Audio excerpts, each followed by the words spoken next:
जागरण new media के इस लोकप्रिय कार्यक्रम जागरण डायलॉग्स में आप सबका स्वागत है।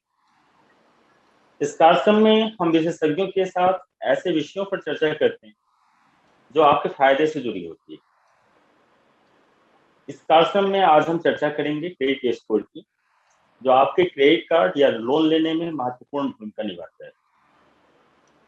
लोन की बेहतर डील के लिए क्रेडिट स्कोर का अच्छा होना निहायत ही जरूरी है। अगर आपका क्रेडिट स्कोर कम है तो आपको क्रेडिट कार्ड या लोन लेने में परेशानी हो सकती है, या आपका क्रेडिट कार्ड या लोन का एप्लीकेशन जो है वो बैंक या एनबीएफसी रिजेक्ट भी कर सकती है।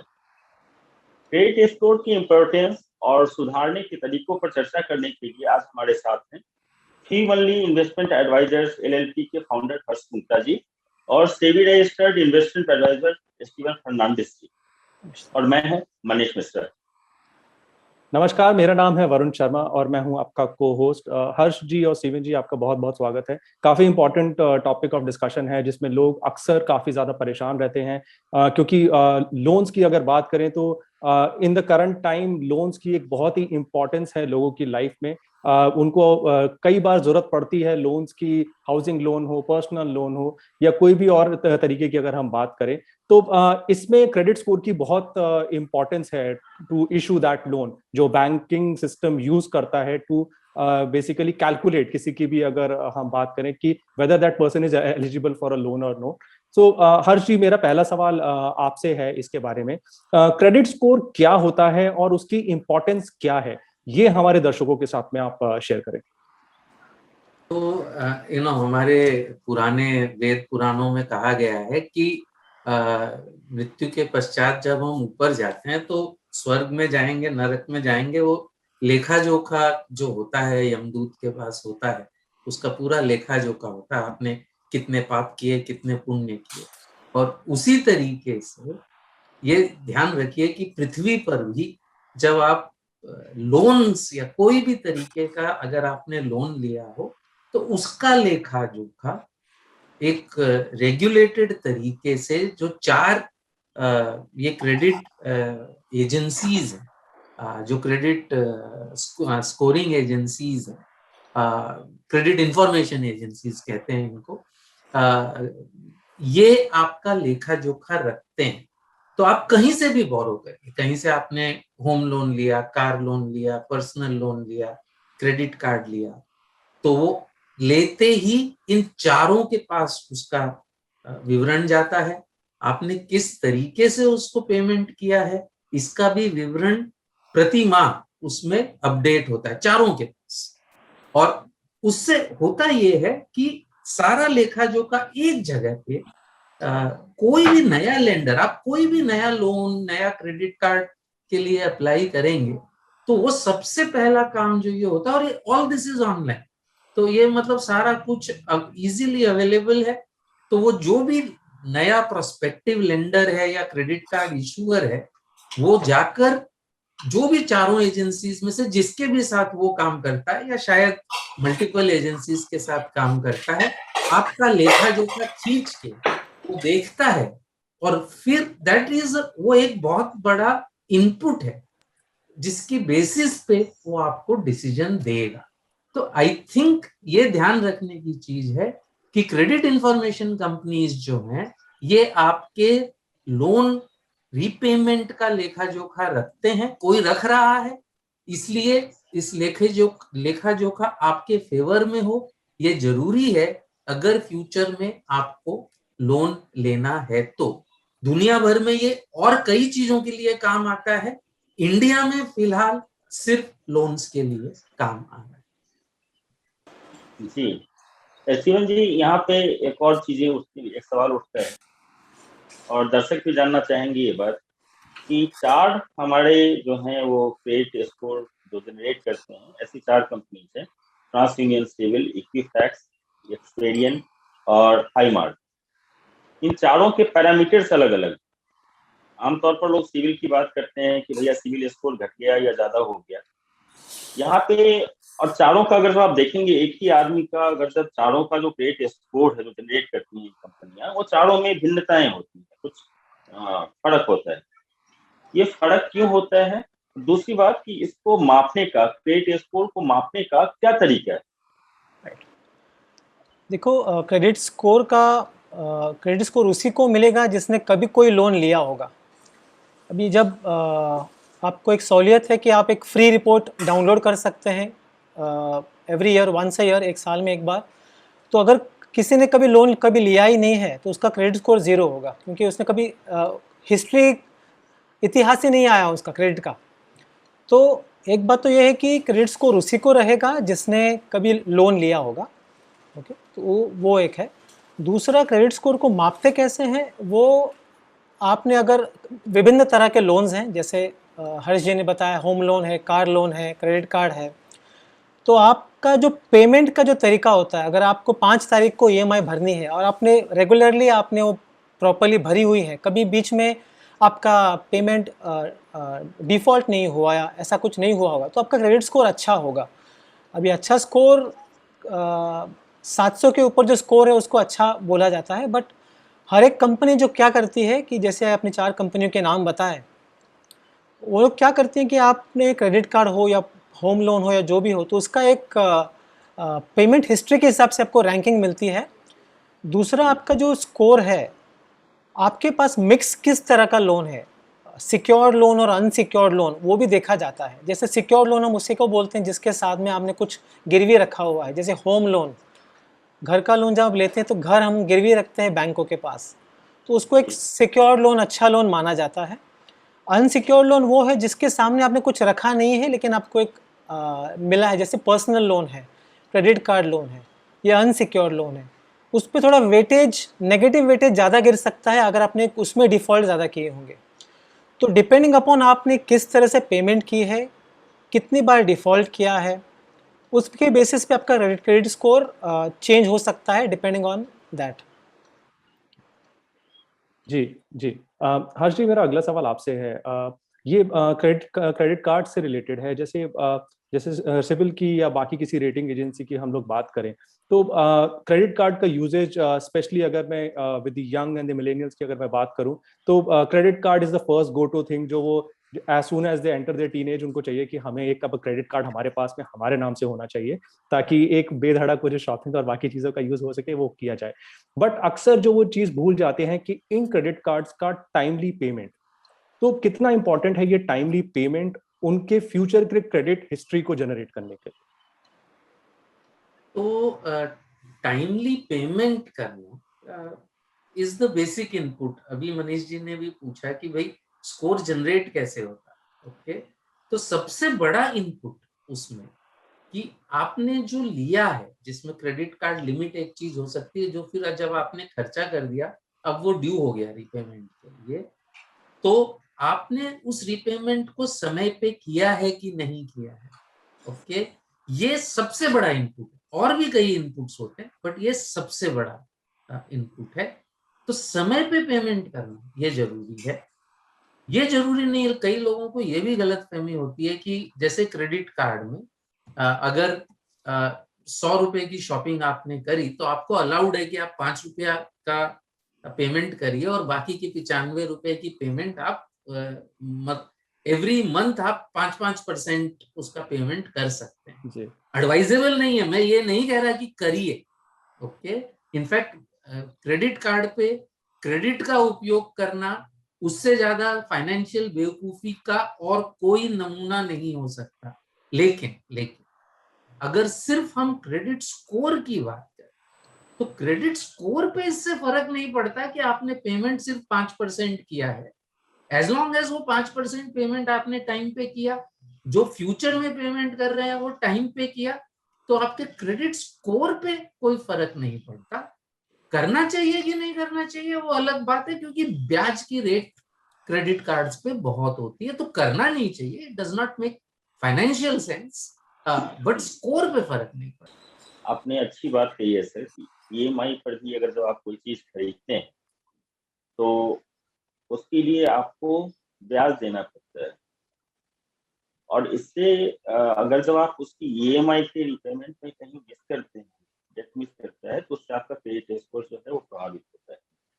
और सर एक सवाल उठता है कि कोई आदमी ये कैसे जाने कि उसका क्रेडिट स्कोर क्या है? अभी स्टीवन जी ने कहा था कि साल में एक बार आप वो डाउनलोड कर सकते हैं अपना क्रेडिट स्कोर, और अभी कई ढेर सारे ऐसे ऐप भी हैं जहां आप अपना क्रेडिट स्कोर देख सकते हैं। तो एक तो इसके बारे में हमारे दर्शक आपसे जानकारी लेना चाहेंगे। दूसरा कि लोन या क्रेडिट कार्ड एप्लीकेशन जो है वो किस तरीके से क्रेडिट स्कोर को प्रभावित करता है। कई बार ये देखने में आता है कि हमने फलाने बैंक में अप्लाई किया क्रेडिट कार्ड के लिए, वहां नहीं बना, चलो दूसरी जगह अप्लाई कर देते हैं, या उस बैंक से मुझे पर्सनल लोन नहीं मिल रहा तो दूसरे बैंक में अप्लाई कर देते हैं। तो नीड है हमारी सही है, एक बैंक अगर जब लोन नहीं दे रहा तो दूसरे बैंक के पास हम जा रहे हैं, लेकिन इससे हमारा क्रेडिट स्कोर किस हद तक प्रभावित होता है? हर से तो इंटरेस्टिंग सवाल है। 2-3 सवाल किए आपने कि मुझे अपना क्रेडिट स्कोर कैसे पता चलेगा, पहला। ओके। दूसरा, अगर मुझे एक बैंक से लोन नहीं मिला तो क्या मुझे तुरंत दूसरे लेंडर के पास जाना चाहिए? तो सबसे पहले as per RBI rules, RBI is the governing, the regulator है आरबीआई। ये चारों क्रेडिट इंफॉर्मेशन कंपनीज आरबीआई को वो आरबीआई से रेगुलेट होती हैं।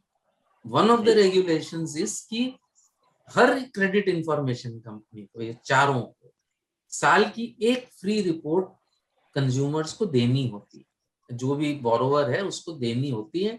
उसका एक ऑनलाइन तरीका है। ओके। लेकिन फ्री में कोई भी एजेंसी कुछ करना नहीं चाहती, खास करके जो सबसे बड़ी एजेंसी है, मैं नाम लेना चाहूंगा उनका, सिबिल। इसके बारे में मैंने कई बार लिखा भी है। वो they make it particularly difficult to get your free credit report. Okay. और जब देते भी हैं तो although it is required that it should be a downloadable report, they are not giving you a downloadable report. कम से कम मैंने लेटेस्ट नहीं देखा, कम से कम साल भर पहले तक तो यही पोजीशन थी। ओके। तो लेकिन टू आंसर योर क्वेश्चन, आपको अपनी फ्री रिपोर्ट मिल सकती है, चारों एजेंसी से मिल सकती है, अलग अलग मिल सकती है। आपने पहले भी कहा था कि हो सकता है स्कोर डिफरेंट हो डिफरेंट एजेंसीज में, बहुत ज्यादा फर्क नहीं होगा बिकॉज हर एजेंसी का अपना तरीका होता है, लेकिन बहुत ज्यादा फर्क नहीं होना चाहिए आपके स्कोर्स में in the 4 agencies world wide. चारों जितनी भी, और यही दुनिया में भी यही 4 एजेंसीज हैं मेनली, बहुत एजेंसीज है, but TransUnion which is the share holder of CIBIL, Experian, Equifax, Hallmark is an Indian company, not Hallmark, I'm sorry, Highmark. Okay, that is an Indian company with Indian promoters. So ये मतलब दुनिया में आपको 3-in-1 reports, Experian, Equifax, TransUnion, US में आपको एक साथ में तीनों की रिपोर्ट एक साथ में मिलती है। इंडिया में अनफॉर्चुनेटली अभी तक बोरोवर्स का इतना बोरोवर्स के पास इतनी पावर नहीं है कि वो क्रेडिट इंफॉर्मेशन कंपनीज को फोर्स कर सकें सहूलियत से ये रिपोर्ट उनको हो। इसीलिए ये आपने जो एजेंसीज का जिक्र किया, क्यों एजेंसीज के थ्रू इजीली मिल जाती है, आप XYZ लोन बाजार पे जाइए, ABC पे जाइए, जो वो लोग जो चीज फ्री में मिलनी चाहिए उसके पैसे देते हैं उन एजेंसीज को, और इसके लिए उनके थ्रू आपको आसानी से मिल जाती है। आपको पैसे नहीं लगते, बट आपको उनकी मार्केटिंग जो है सहनी पड़ेगी, क्योंकि अब आपकी डिटेल्स उनके पास हैं। अगर आप चाहते हैं तो दैट्स मच इजी, उन्होंने उसका यूजर इंटरफेस वगैरह भी इजी कर रखा। अब रहा सवाल कि अगर एक एजेंसी से नहीं मिलती है तो दूसरी एजेंसी के पास तुरंत जाना चाहिए कि नहीं। तो इनफैक्ट अप्लाई करने से पहले आपको अपनी रिपोर्ट देखनी चाहिए। ऑलवेज डू नॉट अप्लाई जब तक आपके पास अपनी खुद की रिपोर्ट ना हो। उस रिपोर्ट में अगर कोई गलत चीज है जो ट्रू नहीं है, अगर कोई डिफॉल्ट दिखाया जा रहा है जो सही नहीं है, तो सबसे पहले उसे ठीक करवाइए। ओके। और अगर डिफॉल्ट दिखा रहा है तो रणनीति सोच के अप्लाई करें। ऐसे अप्लाई करने का एक इनपुट, आपके क्रेडिट स्कोर में एक इनपुट होता है क्रेडिट की भूख, कि आपको कितनी क्रेडिट चाहिए है। और उसको कैसे वो जज करते हैं कि आपकी कितनी इंक्वायरीज है। ओके, इंक्वायरी भी उसमें लॉग इन होती कि एक इंक्वायरी फला बैंक के थ्रू आई, एक इंक्वायरी फला बैंक के थ्रू आई। तो अनसिक्योर्ड लोन में नंबर ऑफ इंक्वायरीज का इंपैक्ट होता है, वेरएज सिक्योर्ड लोन में इतना है। तो होम लोन में इट इज नेचुरल कि आप 3 बैंकों में अलग अलग, मतलब सेम टाइम पे 3 बैंकों के साथ कर रहे हैं, तीनों बैंक इंक्वायरीज भेजेंगी, उससे आपका स्कोर इतना चेंज नहीं होगा। यही चीज आप अगर अनसिक्योर्ड पर्सनल लोन में करें या क्रेडिट कार्ड में करें, उससे जजमेंट क्रेडिट इंफॉर्मेशन कंपनीज ये लेती हैं कि इनको पैसे की बहुत भूख लगी है सडनली, और अगर वो आपकी हिस्ट्री में नहीं है, ओके, अगर मैंने अभी तक लोन नहीं लिया और सडनली 3 कंपनीज के थ्रू मेरी पर्सनल लोन की इंक्वायरी जा रही है, it will have an impact on the credit score. तो इस वजह से सोच समझ के इंक्वायरी करिए। पहले जब आप अपनी खुद की रिपोर्ट मंगाते हैं उसको इंक्वायरी नहीं मानी जाती, ओके, वो आपकी इंफॉर्मेशन के लिए है। तो इंक्वायरी करने के बजाय पहले अपनी रिपोर्ट खुद पढ़िए। Talk to your advisor. Advisor का बहुत इंपॉर्टेंस है, लोग बहुत मिसजज करते हैं एडवाइजर को, एडवाइजर का बहुत इंपॉर्टेंस है। तो अगर उसमें कुछ इश्यूज हैं तो उनको पहले रिजॉल्व करिए लोन में जाने से पहले। ओके, जी जी। स्टीवन जी, मेरा अगला सवाल आपसे है। जैसे कई बार होता है कि किसी को, अगर जैसे अभी हर्ष जी ने बताया कि उसको पता, किसी पर्सन को पता चल गया कि उसका सिविल स्कोर उतना अच्छा नहीं है, या कोई और अगर उनका credit score is not appropriate, तो उस वाले केस में डू यू सजेस्ट कि वो किसी के साथ में जॉइंटली लोन को अप्लाई करे जिसका स्कोर बेटर है? और क्योंकि एक पर्सन के लिए तो वो बेनिफिशियल हो गया कि शायद उन्हें लोन हो जाए, बट जो दूसरा पर्सन है जिसका क्रेडिट स्कोर अच्छा है, क्या उसके लिए वो हानिकारक हो जाएगा? इसके बारे में कुछ बताइए। जॉइंट लोन का मतलब है आप ये कहना चाह रहे हैं कि अगर हस्बैंड वाइफ है जी, हस्बैंड अप्लाई कर रहे हैं, उनका स्कोर कम है, तो अगर क्या वाइफ के साथ जुड़कर उन्हें लोन अप्लाई करना चाहिए? जी, देखो, पहली बात तो ये है कि अगर स्कोर उनका कम है तो ये तो आगे भी रिफ्लेक्ट करेगा। तो उसको कैसे, किस तरह से ये जानकारी निकाले कि ये स्कोर कम क्यों है? तो पहले उनको ये इंक्वायरी करनी चाहिए जहाँ से भी उन्होंने रिपोर्ट निकाला है। फॉर एग्जांपल, अगर उन्होंने जैसे सिबिल से रिपोर्ट निकाला है या इक्विफैक्स से रिपोर्ट निकाला है, वहाँ रिपोर्ट में उनका स्कोर कम आया है, तो वहाँ पे उनके वेबसाइट पे एक ऑप्शन होता है कि वो उनको लिख सकते हैं कि वो उनको बता सकते हैं कि रिपोर्ट दे सकते हैं कि क्यों आया है ऐसा। तो डिस्प्यूट रेजोल्यूशन कर सकते हैं वहाँ पे। तो वो एक ऑप्शन है उनके पास जानने के लिए कि उनका स्कोर क्यों आया है। अगर उनको लगता है कि उन्होंने पेमेंट सही समय पे किया था मगर रिपोर्ट में ये लिखा है कि उन्होंने सही नहीं दिया था, तो वो अपनी लिख सकते हैं कि मेरे पास डिटेल्स है, उसके बारे में मैं आपको दे सकता हूँ, क्या मेरा स्कोर आप ठीक कर सकते हैं क्या? तो पहली बात तो आपको ये है कि अपना स्कोर ठीक कैसे करें उसके ऊपर ध्यान दीजिए, पहली बात। अगर दूसरी बात, तो बात की बात है कि जब आपकी अगर वाइफ का स्कोर अच्छा है और वो भी सैलराइड है, इनकम है, देखो बहुत से लोग क्या करते हैं कि ये जानना चाहते हैं कि क्या मैं मेरी वाइफ के साथ जुड़कर लोन ले सकता हूँ क्या? लेकिन अगर वाइफ को इनकम नहीं है, उसने छोटा मोटा लोन लिया होगा मे बी पास्ट में, बट उसके बेसिस पे क्रेडिट हिस्ट्री ज़्यादा कुछ बड़ी नहीं हो जाती। तो सिर्फ जुड़कर लोन लेने से अच्छा ये देखना कि उनको इनकम है क्या, जुड़ने से कुछ फ़ायदा होने वाला है क्या। बट जो मूल का जो प्रश्न है, मेन क्वेश्चन ये है कि आपका स्कोर कम है, तो मेरे हिसाब से उसको डील करना चाहिए उसके साथ, ताकि वो आगे चल के आपको प्रॉब्लम नहीं होनी चाहिए। मतलब आप ये कहना चाह रहे हैं स्टीवन जी कि जो प्राइमरी एप्लीकेंट है लोन के लिए, उसके क्रेडिट स्कोर का बेहतर होना जरूरी है? यस सर, उसके बेहतर होना जरूरी, क्योंकि अगर प्राइमरी एप्लीकेंट का ही, जैसे अगर मैं फाइनेंशियल प्लानिंग के एंगल से बात करूं, तो मेजर इनकम अगर उस पर्सन का है फैमिली में, तो मेजर लोन भी उसके इनकम के बेसिस पे ही मिलने वाला है। अगर आप आपके स्पाउस के साथ जुड़कर लोन के लिए अप्लाई करेंगे और उसका इनकम भी कम होगा सपोज, तो जुड़कर भी अप्लाई करने से फ़ायदा होने वाला नहीं है, क्योंकि बैंक तो बोलेगी ठीक है उनके साथ जुड़कर आपको देंगे लोन, लेकिन लोन उतना नहीं मिलेगा जितना आप चाहते हैं। लेकिन ये सिचुएशन वाइस वर्सा भी हो सकती है। हो सकता है कि वाइफ जो हो वो मतलब सैलरीड हो और पति जो हो वो कोई बिजनेसमैन हो, लोन किया हो, उसका क्रेडिट स्कोर खराब हो, तो वाइफ प्राइमरी एप्लीकेंट बन के और दोनों जॉइंट लोन ले सकते हैं क्या? वैसे में कोई संभावना बनती है? हाँ वैसे कर सकते हैं सर। क्या होता है बैंक, देखो होम लोन का अगर बात चलता है तो उसमें इतनी दिक्कत नहीं है। हर्ष जी ने भी बताया, सिक्योर लोन्स में इतना प्रॉब्लम नहीं होता और आपको कम स्कोर में भी लोन सिक्योर लोन्स मिल जाते हैं। जैसे 600-650 स्कोर में भी आपको होम लोन मिल जाता है। जब personal loan, credit card loan की बात आती है तो आपको मिनिमम 700, सवा 700 का स्कोर होना ज़रूरी होता है, क्योंकि अनसिक्योर्ड लोन है। बैंक को देखना चाहती है कि जिसको लोन दे रहे हैं अगर उसका क्रेडिट स्कोर ही कम है तो वो उसको देना चाहिए कि नहीं देना चाहिए। तो अगर प्राइमरी एप्लीकेंट, जब आपने बताया कि वाइफ का भी अगर इनकम ज़्यादा है, उनका स्कोर अच्छा है, फाइनेंशियल एंगल से उनका वो इशू नहीं है, तो वो अप्लाई कर सकते हैं, कोई इशू नहीं है।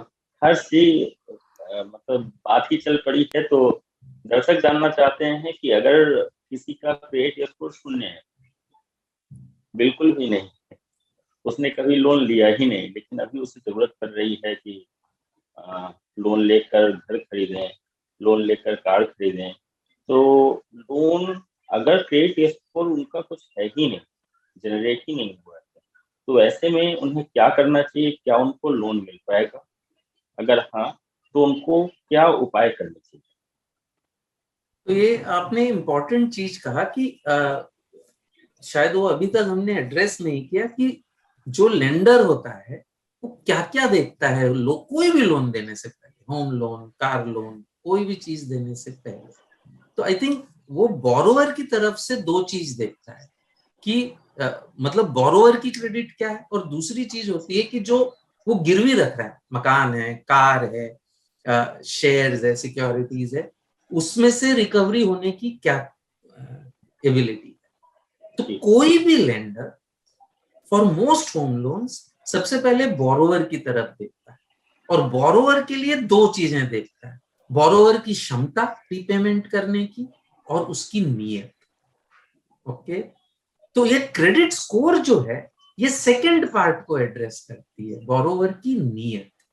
उसको क्षमता होते हुए भी कई लोगों की नीयत नहीं होती रीपेमेंट करने की। तो अगर उसने पास्ट में रीपेमेंट किया है, जो उस लेखे जोखे से पता चलता है, तो उससे उसकी नीयत का पता चलता है। ओके, बट क्षमता इज कंप्लीटली डिफरेंट। तो मेरी नीयत हो सकती है पेमेंट करने की, लेकिन अगर मेरी इनकम महीने की ₹1,00,000 है और मैं 10 करोड़ का फ्लैट खरीद रहा हूं, तो मेरी क्षमता ही नहीं है उसका। अगर मैं 8 करोड़ का लोन चाहता हूँ, 7 करोड़ का लोन चाहता हूँ, तो ₹1,00,000 की इनकम से मेरे पास क्षमता नहीं है उसे रिपेमेंट करने।